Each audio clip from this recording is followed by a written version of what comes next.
ओम श्री विष्णुवे नमः। श्री विष्णु पंजर स्तोत्रम। जगत के पालनहार भगवान श्री हरि विष्णु का अत्यंत ही कल्याणकारी तथा संपूर्ण मनोकामनाओं को पूर्ण करने वाला, सृष्टि के हर संकट से प्राणी की रक्षा करने वाला तथा जीवन के हर क्षेत्र में सफलता प्रदान कराने वाला और दुख और दरिद्रता का नाश करने वाला अत्यंत ही कल्याणकारी तथा श्री हरि विष्णु की कृपा प्राप्त कराने वाला स्तोत्र है। श्री विष्णु पंजर स्तोत्र गरुड़ पुराण से लिया गया है। यह भगवान श्री हरि विष्णु और भगवान रुद्र के मध्य वार्तालाप से उत्पन्न हुआ है। यह स्तोत्र संस्कृत में है। पंजर का अर्थ कवच होता है। भक्त भगवान विष्णु से सभी तरफ से रक्षा करने के लिए कह रहा है। पूरब पश्चिम उत्तर दक्षिण, दक्षिण पूरब दक्षिण पश्चिम, उत्तर पूरब उत्तर पश्चिम और ऊपर से और नीचे से। अंत में वह भक्त भगवान विष्णु से अपने शरीर की संपूर्ण रक्षा करने के लिए प्रार्थना करता है। पहले यह स्तोत्र देवी ईशानी कात्यायनी को सुनाया गया था और तब उन्होंने राक्षस महिषासुर को हराया और मार डाला था। जो कोई भी भक्त प्रतिदिन विश्वास, एकाग्रता और भक्ति के साथ में इस पावन स्तोत्र का पाठ करता है या तो इसे श्रवण करता है, उसे एक मजबूत शरीर प्राप्त होता है। भगवान विष्णु द्वारा उसे सुरक्षा प्राप्त होती है और वह अपने दुश्मनों को हरा करके जीवन के हर क्षेत्र में विजय श्री प्राप्त करता है। आइए श्रद्धा और भक्ति के साथ में भगवान श्री हरि विष्णु के इस पावन स्तोत्र को श्रवण करते हैं। श्री विष्णु पंजर स्तोत्रम। हरिर्वाच प्रवक्ष्याम्यधुना ह्येतत् वैष्णवं पंजरं शुभं। नमो नमस्ते गोविंद चक्रं गृह्य सुदर्शनम्। प्राच्यां रक्षस्व मां विष्णु त्वामहं शरणं गतः। गदां कौमुदकीं गृह्ण पद्मनाभ नमोस्तुते। यां रक्षस्व मां विष्णु त्वामहं शरणं गतः। हलमादाय सौनन्दे नमस्ते पुरुषोत्तमा। प्रतीच्यां रक्ष मां विष्णु त्वामहं शरणं गता। मुशलं सातनं गृह्य पुण्डरीकाक्ष रक्ष माम्। उत्तरस्यां जगन्नाथ भवन्तं शरणं गतः। खड्गमादाय चर्माथ अस्त्रशस्त्रादिकं हरे। नमस्ते रक्ष रक्षोघ्न ऐशान्यां शरणं गतः। पाञ्चजन्यं महाशङ्खं अनुघोष्यं च पङ्कजं। प्रगृह्य रक्ष मां विष्णु आग्नेयां रक्ष सूकर। चन्द्रसूर्यं समागृह्य खड्गं चान्द्रमसं तथा। नैऋत्यां मां च रक्षस्व दिव्यमूर्ते नृकेसरिन्। वैजयन्तीं सम्प्रगृह्य श्रीवत्सं कण्ठभूषणम्। वायव्यां रक्ष मां देवा हयग्रीव नमोऽस्तुते। वैनतेयं समारुह्य त्वन्तरक्षे जनार्दन। मां रक्षस्वाजित सदा नमस्ते स्वपराजित। विशालाक्षं समारुह्य रक्ष मां त्वं रसातले। अकूपार नमस्तुभ्यं महामीन नमोस्तुते। करशीर्षाद्यङ्गुलीषु सत्यत्वं बाहुपञ्जरं। कृत्वा रक्षस्व मां विष्णु नमस्ते पुरुषोत्तमा। एतदुक्तं शङ्कराय वैष्णवं पंजरं महत्। पुरा रक्षार्थमीशान्याः कात्यायन्या वृषध्वज। नाशायामास सायेन चामरान् महिषासुरं। दानवं रक्तबीजं च अन्याश्च शूरकण्टकान् एतज्जपन्नरो भक्त्या शत्रून् विजयते सदा। हरिरुवाच प्रवक्ष्याम्यधुना ह्येतत् वैष्णवं पञ्जरं शुभं। नमो नमस्ते गोविन्द चक्रं गृह्य सुदर्शनं। प्राच्यां रक्षस्व मां विष्णु त्वामहं शरणं गतः। गदां कौमुदकीं गृह्ण पद्मनाभ नमोऽस्तु ते। यां रक्षस्व मां विष्णु त्वामहं शरणं गतः। हलमादाय सौनन्दे नमस्ते पुरुषोत्तमा। प्रतीच्यां रक्ष मां विष्णु त्वामहं शरणं गता। मुशलं सातनं गृह्य पुण्डरीकाक्ष रक्ष माम्। उत्तरस्यां जगन्नाथ भवन्तं शरणं गतः। खड्गमादाय चर्माथ अस्त्रशस्त्रादिकं हरे। नमस्ते रक्ष रक्षोघ्न ऐशान्यां शरणं गतः। पाञ्चजन्यं महाशङ्खम् अनुघोष्यं च पङ्कजं। प्रग्रह्य रक्ष मां विष्णु आग्नेयां रक्ष सूकर।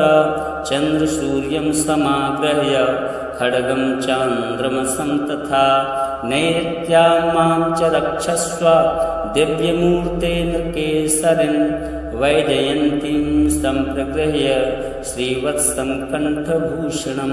वायव्यां रक्ष मां देवा हयग्रीव नमोऽस्तु ते। वैनतेयं समारुह्य त्वन्तरक्षे जनार्दन। मां रक्षस्वाजित सदा नमस्ते स्वपराजित। विशालाक्षं समारुह्य रक्ष मां त्वं रसातले। अकूपार नमस्तुभ्यं महामीन नमोऽस्तु ते। करशीर्षाद्यङ्गुलीषु सत्यत्वं बाहुपञ्जरं। कृत्वा रक्षस्व मां विष्णु नमस्ते पुरुषोत्तम। एतदुक्तं शङ्कराय वैष्णवं पञ्जरं महत्। पुरा रक्षार्थमीशान्या कात्यायन्या वृषध्वज। नाशायामास सायेन चामरान् महिषासुरम्। दानवं रक्तबीजं च अन्याश्च शूरकण्टकान् एतज्जपन्नरो भक्त्या शत्रून् विजयते सदा। हरिरुवाच प्रवक्ष्याम्यधुना ह्येतत् वैष्णवं पञ्जरं शुभं। नमो नमस्ते गोविन्द चक्रं गृह्य सुदर्शनं। प्राच्यां रक्षस्व मां विष्णु त्वामहं शरणं गतः। गदां कौमुदकीं गृह्ण पद्मनाभ नमोऽस्तु ते। यां रक्षस्व मां विष्णु त्वामहं शरणं गतः। हलमादाय सौनन्दे नमस्ते पुरुषोत्तमा। प्रतीच्यां रक्ष मां विष्णु त्वामहं शरणं गता। मुशलं सातनं गृह्य पुण्डरीकाक्ष रक्ष माम्। उत्तरस्यां जगन्नाथ भवन्तं शरणं गतः। खड्गमादाय चर्माथ अस्त्रशस्त्रादिकं हरे। नमस्ते रक्ष रक्षोघ्न ऐशान्यां शरणं गतः। पाञ्चजन्यं महाशङ्खम् अनुघोष्यं च पङ्कजं। प्रग्रह्य रक्ष मां विष्णु आग्नेयां रक्ष सूकर। चन्द्रसूर्यं समाग्रह्य खड्गं चान्द्रमसं तथा। नैऋत्यां मां च रक्षस्व दिव्यमूर्ते नृकेसरिन्। वैजयन्तीं सम्प्रगृह्य श्रीवत्सं कण्ठभूषणं। वायव्यां रक्ष मां देवा हयग्रीव नमोऽस्तु ते। वैनतेयं समारुह्य त्वन्तरक्षे जनार्दन। मां रक्षस्वाजित सदा नमस्ते स्वपराजित। विशालाक्षं समारुह्य रक्ष मां त्वं रसातले।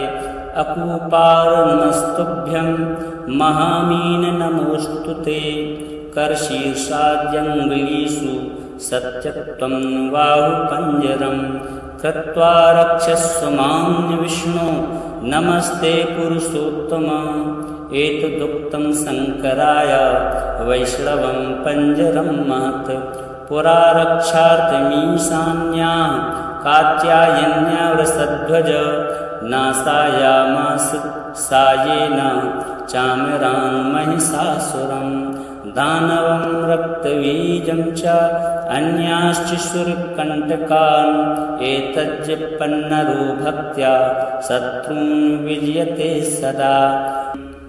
हरिरुवाच प्रवक्ष्याम्यधुना ह्येतत् वैष्णवं पञ्जरं शुभं नमो नमस्ते गोविन्द चक्रं गृह्य सुदर्शनं प्राच्यां रक्षस्व मां विष्णु त्वामहं शरणं गतः गदां कौमुदकीं गृह्ण पद्मनाभ नमोऽस्तु ते यां रक्षस्व मां विष्णु त्वामहं शरणं गतः हलमादाय सौनन्दे नमस्ते पुरुषोत्तमा प्रतीच्यां रक्ष मां विष्णु त्वामहं शरणं गता मुशलं सातनं गृह्य पुण्डरीकाक्ष रक्ष माम् उत्तरस्यां जगन्नाथ भवन्तं शरणं गतः खड्गमादाय चर्माथ अस्त्रशस्त्रादिकं हरे नमस्ते रक्ष रक्षोघ्न ऐशान्यां शरणं गतः पाञ्चजन्यं महाशङ्कम् अनुगोष्यं च पङ्कजं प्रग्रह्य रक्ष मां विष्णु आग्नेयां रक्ष सूकर चन्द्रसूर्यं समाग्रह्य खड्गं चान्द्रमसं तथा नैऋत्यां मां च रक्षस्व दिव्यमूर्ते नृकेसरिन् वैजयन्तीं सम्प्रगृह्य श्रीवत्सं कण्ठभूषणं वायव्यां रक्ष मां देवा हयग्रीव नमोऽस्तु ते वैनतेयं समारुह्य त्वन्तरक्षे जनार्दन मां रक्षस्वाजित सदा नमस्ते स्वपराजित विशालाक्षं समारुह्य रक्ष मां त्वं रसातले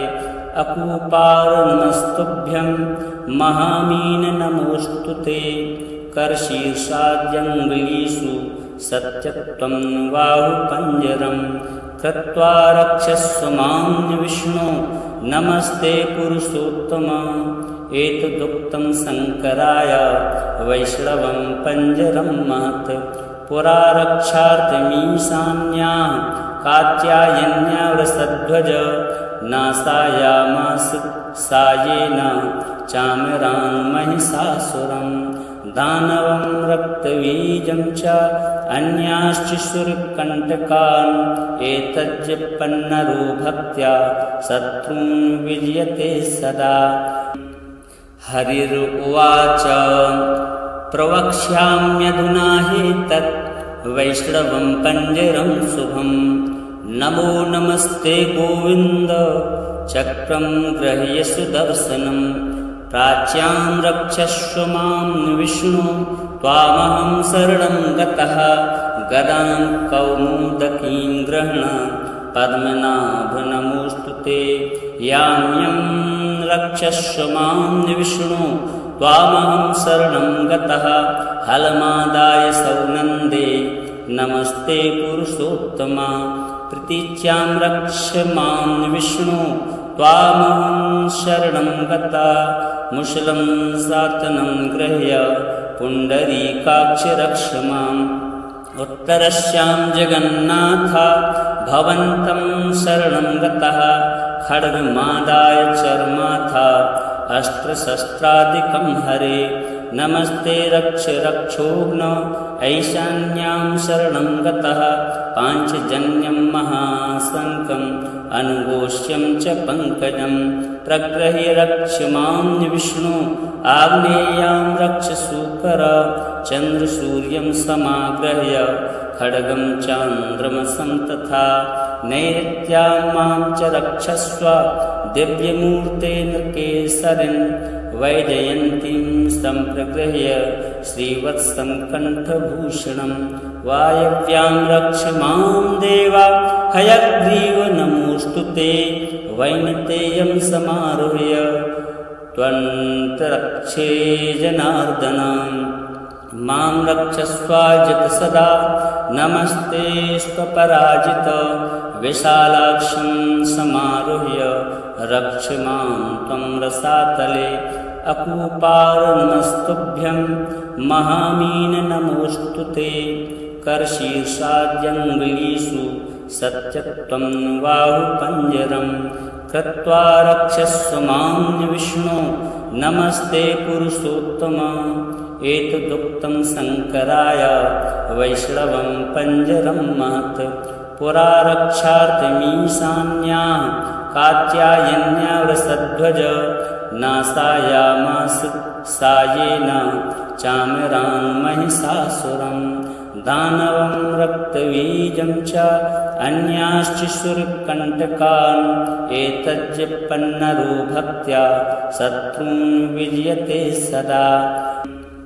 हरिरुवाच प्रवक्ष्याम्यधुना ह्येतत् वैष्णवं पञ्जरं शुभं नमो नमस्ते गोविन्द चक्रं गृह्य सुदर्शनं प्राच्यां रक्षस्व मां विष्णु त्वामहं शरणं गतः गदां कौमुदकीं गृह्ण पद्मनाभ नमोऽस्तु ते याम्यं रक्षस्व मां विष्णु त्वामहं शरणं गतः हलमादाय सौनन्दे नमस्ते पुरुषोत्तमा प्रतीच्यां रक्ष मां विष्णु त्वामहं शरणं गता मुशलं सातनं गृह्य पुण्डरीकाक्ष रक्ष माम् उत्तरस्यां जगन्नाथ भवन्तं शरणं गतः खड्गमादाय चर्माथ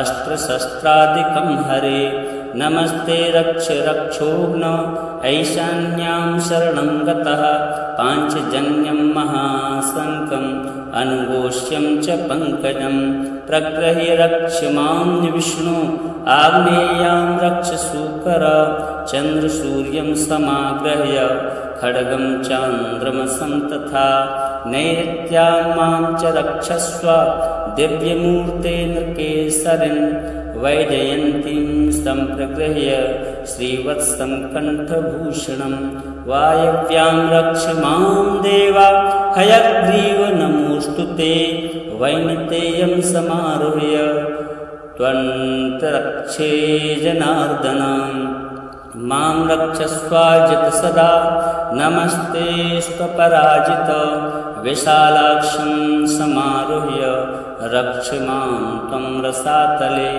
अकूपार नमस्तुभ्यं महामीन नमोऽस्तु ते करशीर्षाद्यङ्गुलीषु सत्यत्वं बाहुपञ्जरं कृत्वा रक्षस्व मां विष्णो नमस्ते पुरुषोत्तम एतदुक्तं शङ्कराय वैष्णवं पञ्जरं महत् पुरा रक्षार्थमीशान्या कात्यायन्या वृषध्वज नासायामास सायेन चामरान् महिषासुरं दानवं रक्तबीजं च अन्याश्च शूरकण्टकान् एतज्जपन्नरो भक्त्या शत्रून् विजयते सदा।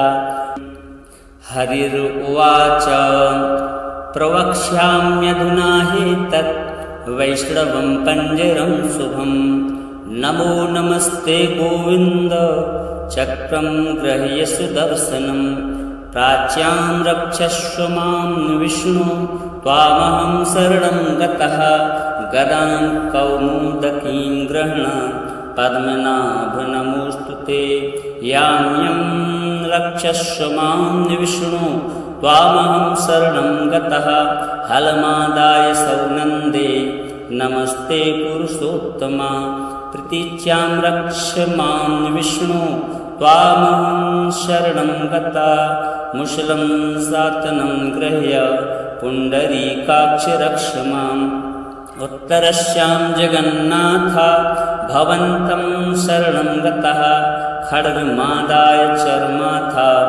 अस्त्रशस्त्रादिकं हरे नमस्ते रक्ष रक्षोघ्न ऐशान्यां शरणं गतः पाञ्चजन्यं महाशङ्खम् अनुगोष्यं च पङ्कजं प्रग्रह्य रक्ष मां विष्णु आग्नेयां रक्ष सूकर चन्द्रसूर्यं समाग्रह्य खड्गं चान्द्रमसं तथा नैऋत्यां मां च रक्षस्व दिव्यमूर्ते नृकेसरिन् वैजयन्तीं सम्प्रगृह्य श्रीवत्सं कण्ठभूषणं वायव्यां रक्ष मां देवा हयग्रीव नमोऽस्तु ते वैनतेयं समारुह्य त्वन्तरक्षे जनार्दन मां रक्षस्वाजित सदा नमस्ते स्वपराजित विशालाक्षं समारुह्य रक्ष मां त्वं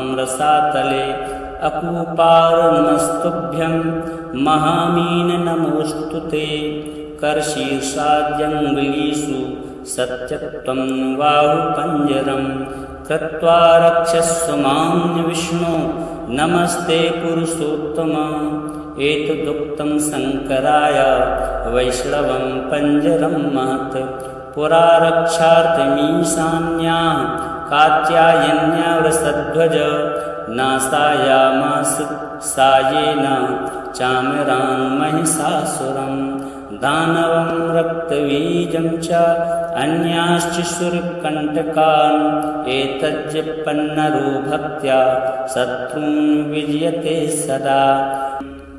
हरिरुवाच प्रवक्ष्याम्यधुना ह्येतत् वैष्णवं पञ्जरं शुभं नमो नमस्ते गोविन्द चक्रं गृह्य सुदर्शनं प्राच्यां रक्षस्व मां विष्णु त्वामहं शरणं गतः गदां कौमुदकीं गृह्ण पद्मनाभ नमोऽस्तु ते याम्यं रक्षस्व मां विष्णु त्वामहं शरणं गतः हलमादाय सौनन्दे नमस्ते पुरुषोत्तमा प्रतीच्यां रक्ष मां विष्णु त्वामहं शरणं गता मुशलं सातनं गृह्य पुण्डरीकाक्ष रक्ष माम् उत्तरस्यां जगन्नाथ भवन्तं शरणं गतः खड्गमादाय चर्माथ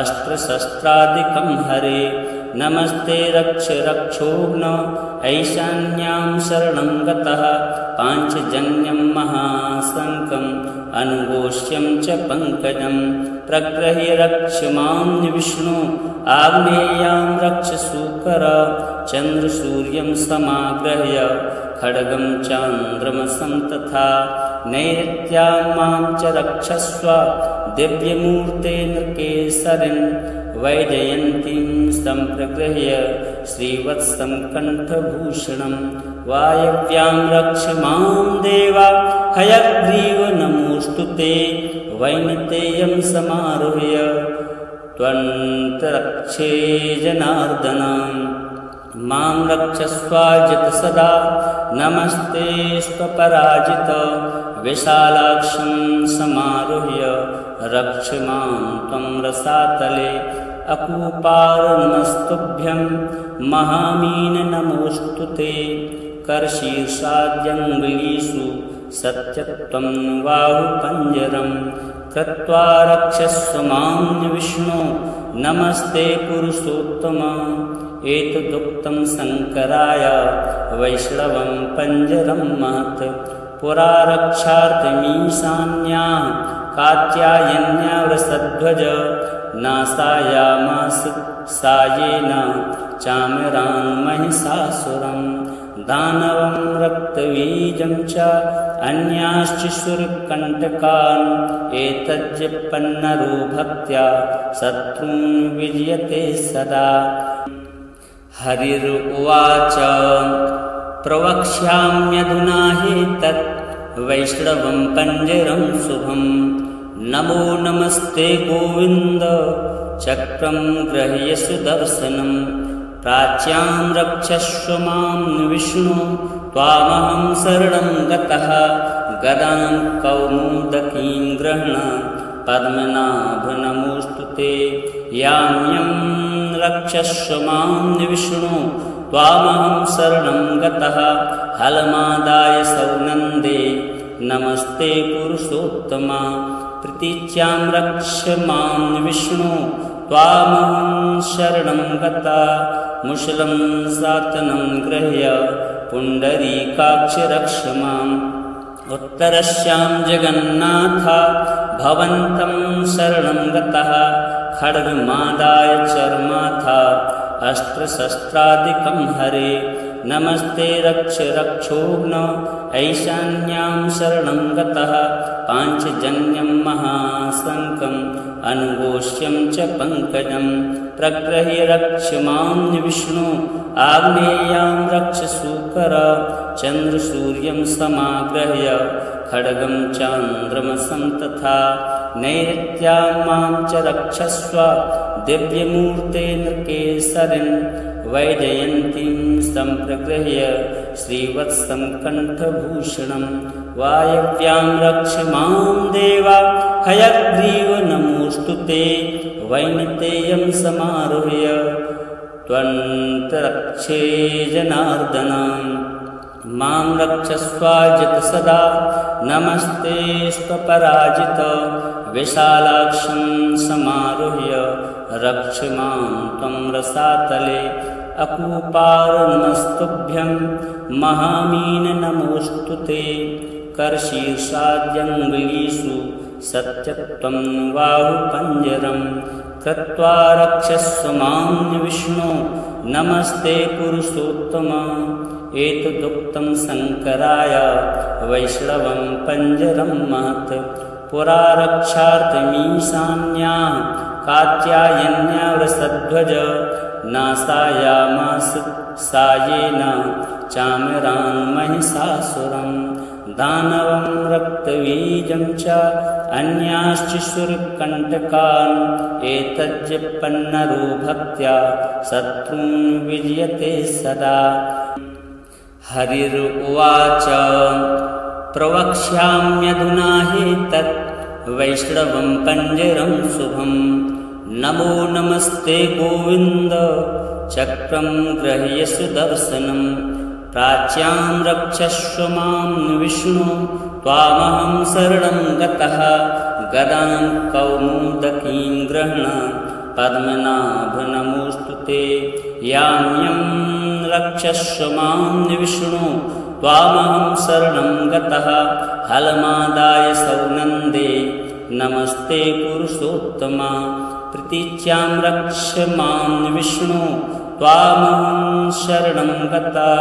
मुशलं सातनं गृह्य पुण्डरीकाक्ष रक्ष माम्। उत्तरस्यां जगन्नाथ भवन्तं शरणं गतः।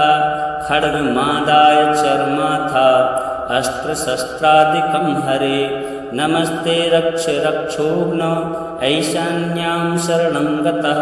पाञ्चजन्यं महाशङ्खम् अनुघोष्यं च पङ्कजं। प्रगृह्य रक्ष मां विष्णु आग्नेयां रक्ष सूकर।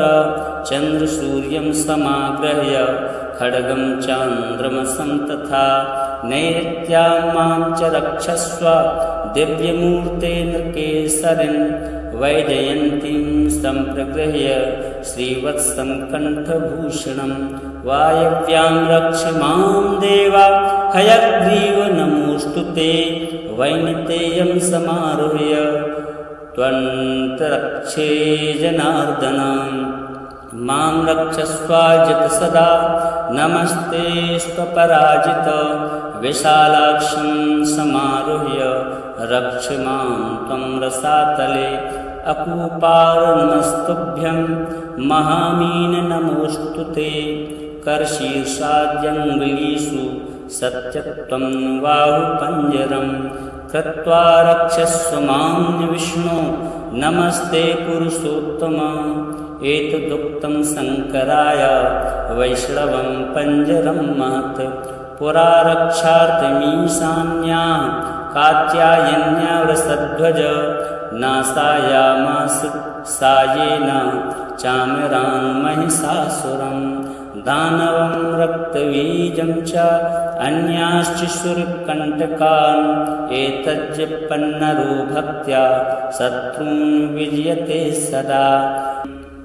हरिरुवाच प्रवक्ष्याम्यधुना ह्येतत् वैष्णवं पञ्जरं शुभं नमो नमस्ते गोविन्द चक्रं गृह्य सुदर्शनं प्राच्यां रक्षस्व मां विष्णु त्वामहं शरणं गतः गदां कौमुदकीं गृह्ण पद्मनाभ नमोऽस्तु ते यां यं रक्षस्व मां विष्णु त्वामहं शरणं गतः हलमादाय सौनन्दे नमस्ते पुरुषोत्तमा प्रतीच्यां रक्ष मां विष्णु त्वामहं शरणं गता मुशलं सातनं गृह्य पुण्डरीकाक्ष रक्ष माम् उत्तरस्यां जगन्नाथ भवन्तं शरणं गतः खड्गमादाय चर्माथ